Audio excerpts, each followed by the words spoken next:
Outside of Mercedes-Benz Stadium in downtown of Atlanta, just a few hours from kickoff of the national championship game. Coming up in the next 30 minutes, we're going to break down the game, the X's and O's, including catching up with former UGA great linebacker Rennie Curran. Also, what it's like to be a Bama fan in Bulldog country. We also talked to one of the teens involved in this situation. She says she first learned about the organization when she saw this piece of paper posted in her neighborhood. It says part-time job for teens. So she called the number you see here to get involved. Samantha, it looks like that fire started in a house on St. Mary's property. Brad, you can see behind me the main portion of the church. Actually, it's called the rectory. Got the most damage. It's the portion of the building where two priests lived. Luckily, we're told they are all okay. They were not inside, but still a lot of damage. Augusta fire crews got the call at 7:55 tonight. Our crew arrived on the scene at 8:15 when the building was still engulfed in flames. We talked with the person who saw it all go down and called 911. She was actually a restaurant waitress at Sheehan's down the street. Joining me now, we have Joe McBride. He is a longtime member of the church and actually the principal of the school for many years as well. Joe, you saw it all go down. You were just right across the street. Tell me about it. So we saw lightning hit, the transformer blew, saw what looked like fireworks, and thought the next door at Comcast that the generators came on, saw some smoke. About 10 seconds later saw more smoke and thought that that's not the generators. Looked up and you can see the back corner of the church was on fire. We ran up from the Knights of Columbus and came to the back corner. It was on fire. We tried to come around the backside to make sure none of the priests or our pastor, Father Ross, was in there.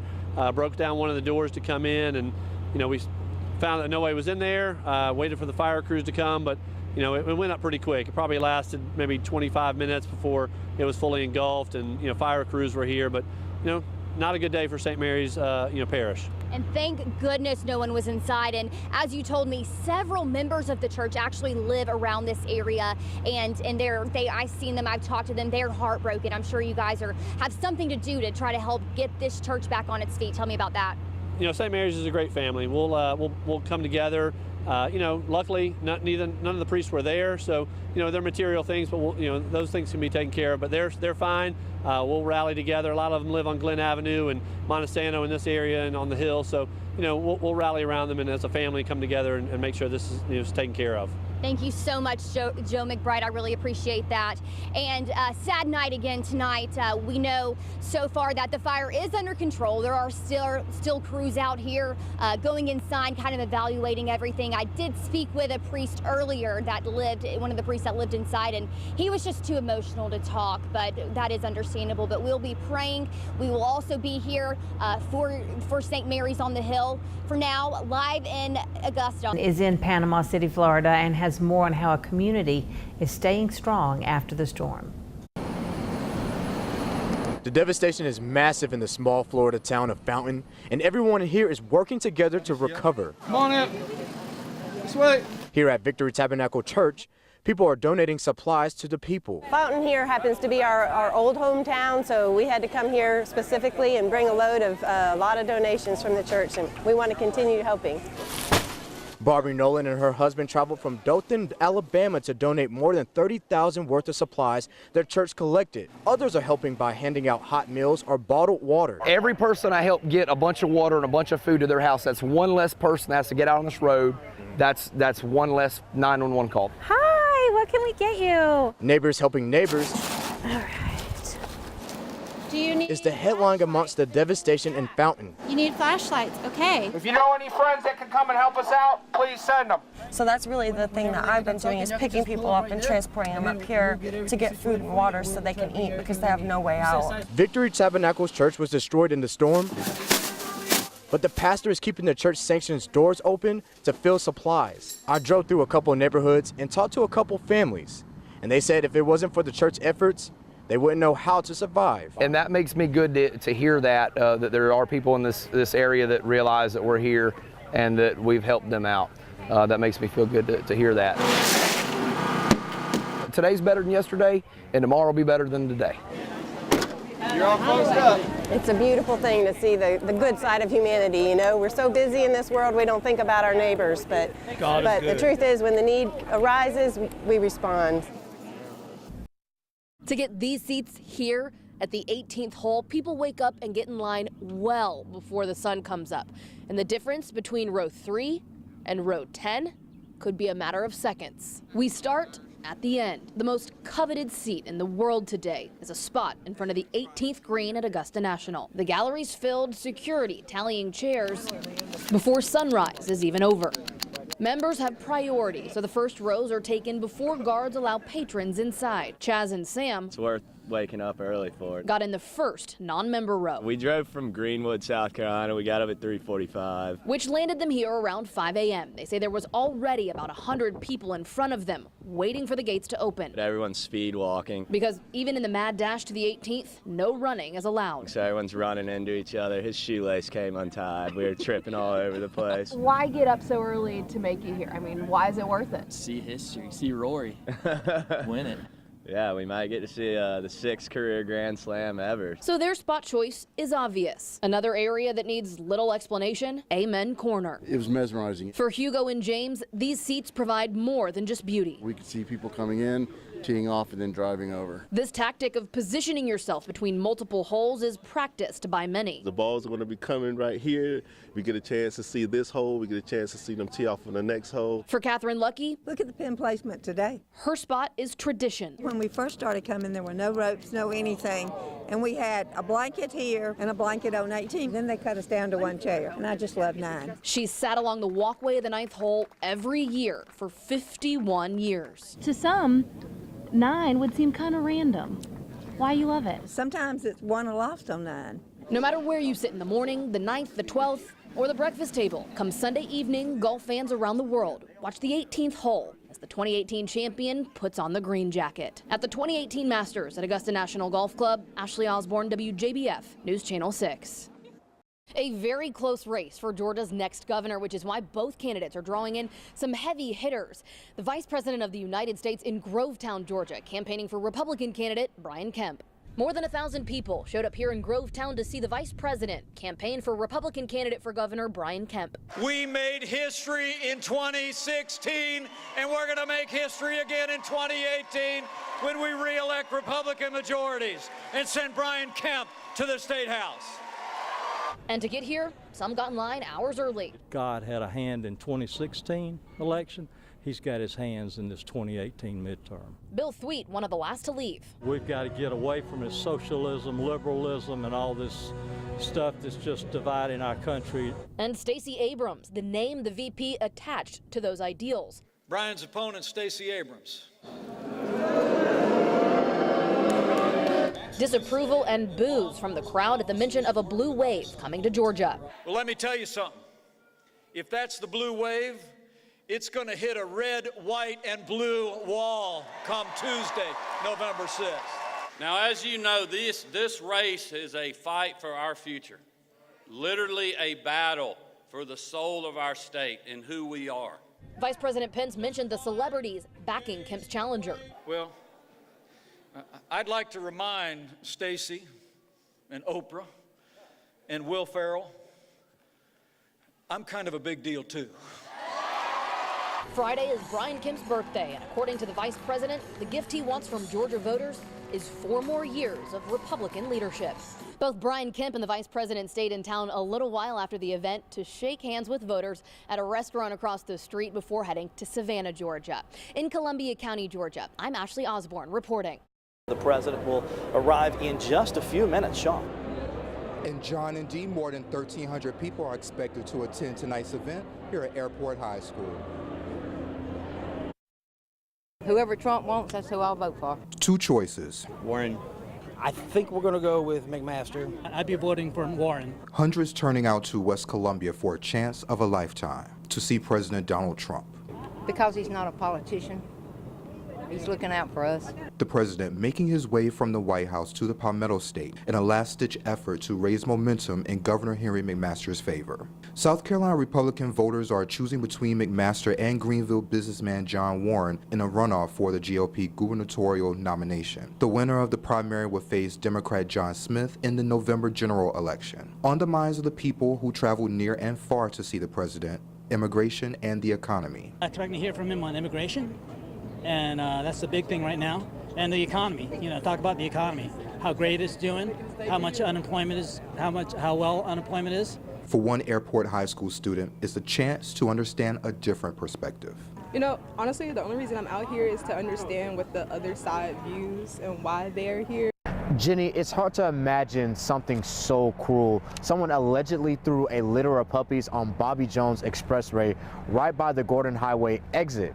Now, one puppy did survive, and he's right here recovering from the injuries that he sustained. Puppies that were thrown out on the highway like trash. And I saw people frantically running across the road because they were in front of the Gordon Highway exit. So I was looking in my rearview mirror watching them, and I saw them handing puppies to other people, so I was like, whoa! So then I looked down at the road, and then I saw the tan dog. That's when Alexia Ray took the puppy and another one just a few feet away to an animal hospital. During the car ride, one puppy died. Veterinarians think they were hit by cars or they were hurt when they hit the ground. We've also got evidence of malnutrition because this puppy on X-ray shows evidence that he has been eating chicken bones.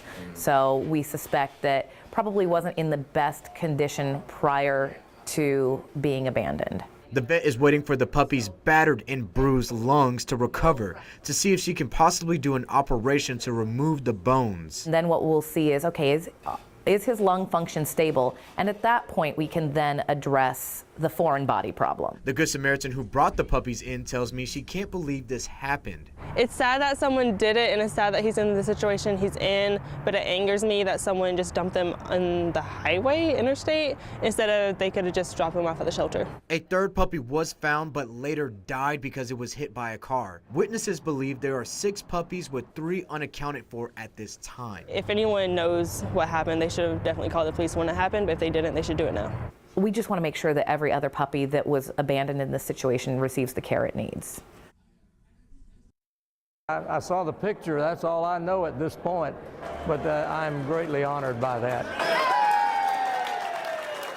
And just like that, doors swing open to a facility that will not only change the way people think of the Garden City, but also what it has to offer. We have a lot of space here, and there are several major companies, including, I understand, maybe the DOD, that might be interested in renting some space within the building. The Georgia Cyber Center will provide the increasing need for jobs, training, and academia across the country, putting the facility in a top spot on the map for cyber worldwide. The center spans 332,000 square feet between 2 adjacent buildings. The first, the Hull McKnight facility.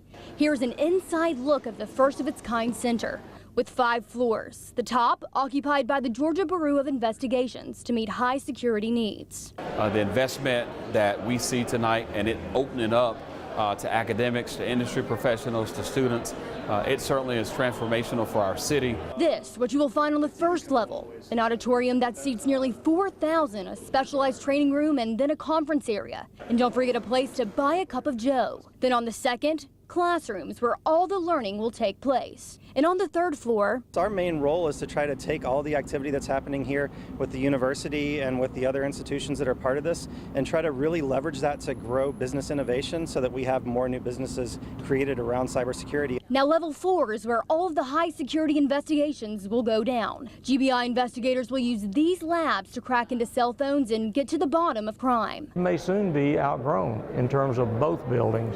I do think this is going to be a magnet for students and people who are interested in cybersecurity. Aye. Opposed?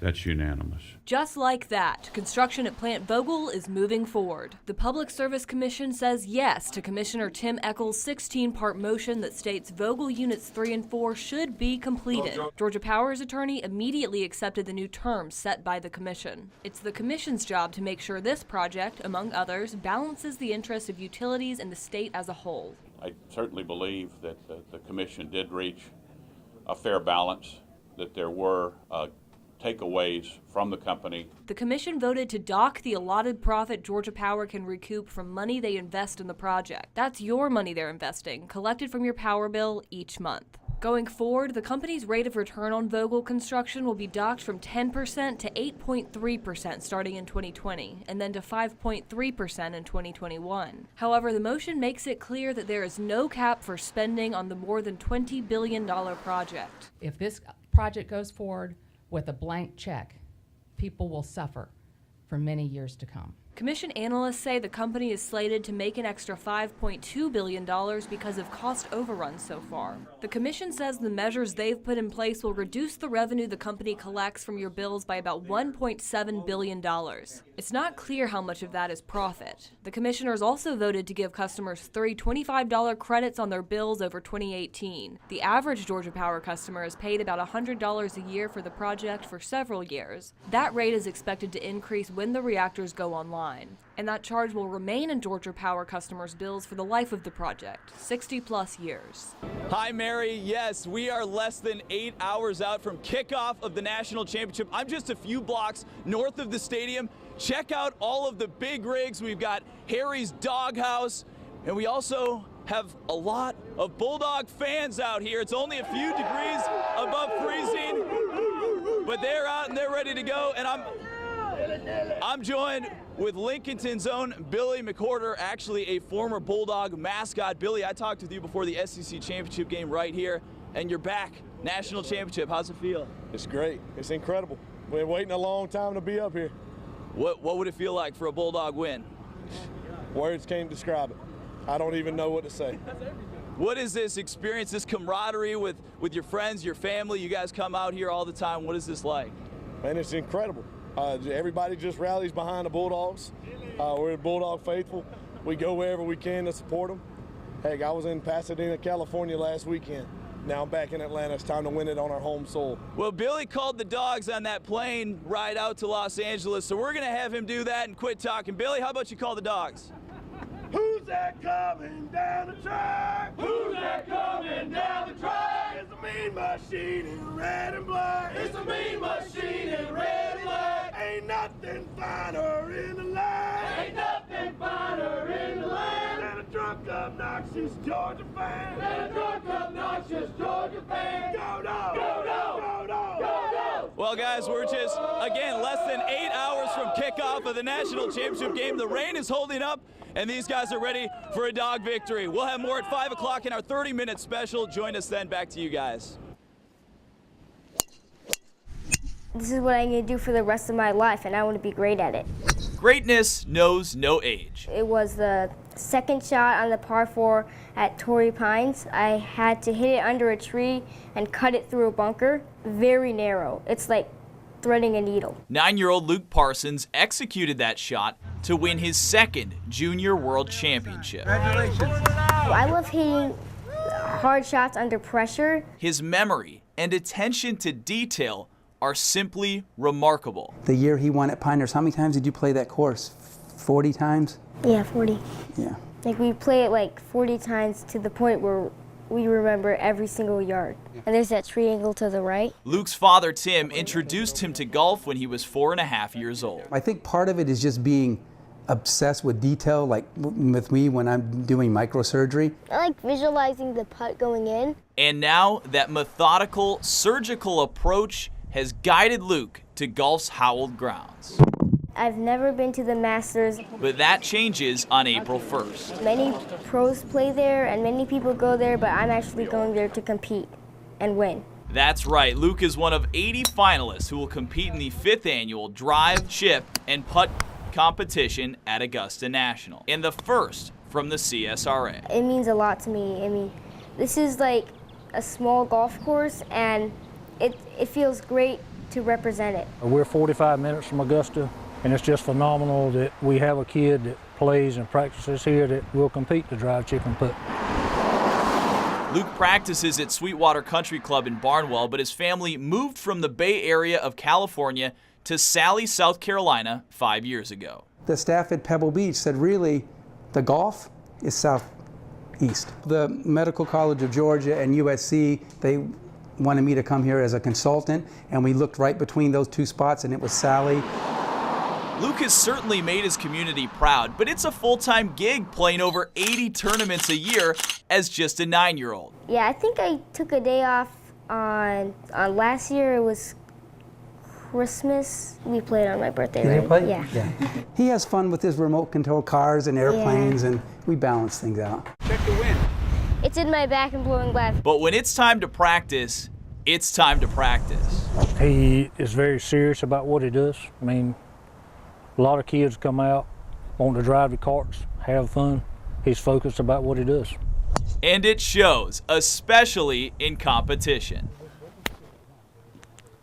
Oh, too hard. Looks pretty good. That looks pretty good. Yes! Close it right there. This kid's on. Goodness.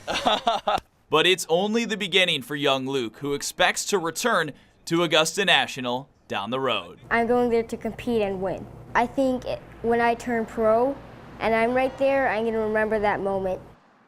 It's tough to find many Alabama supporters in the heart of Bulldog country, but WJBF's Brad Means has been walking that lonely road ever since he left Tuscaloosa.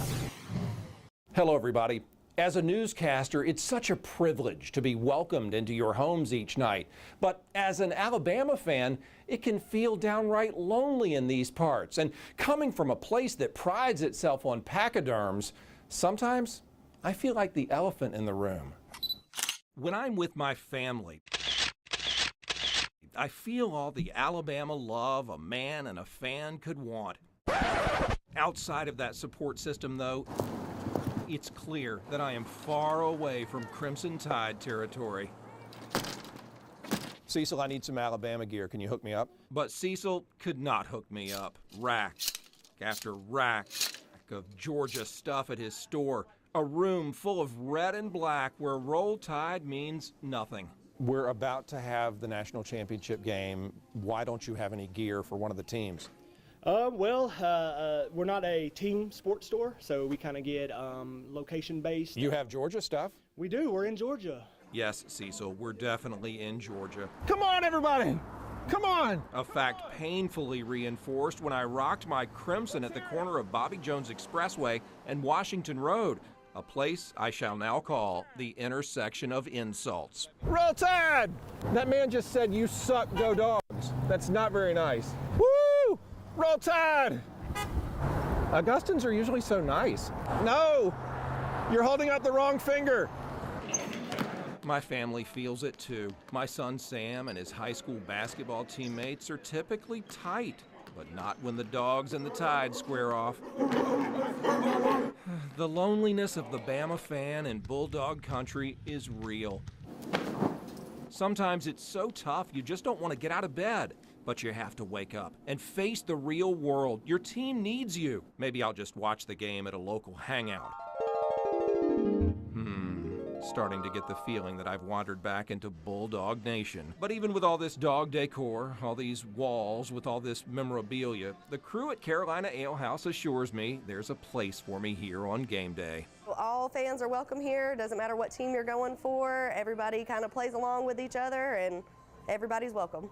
So go ahead and cheer for those Bulldogs all you want, but please remember the plight of the Alabama fan. Love us. Be nice to us. Put yourself in our shoes.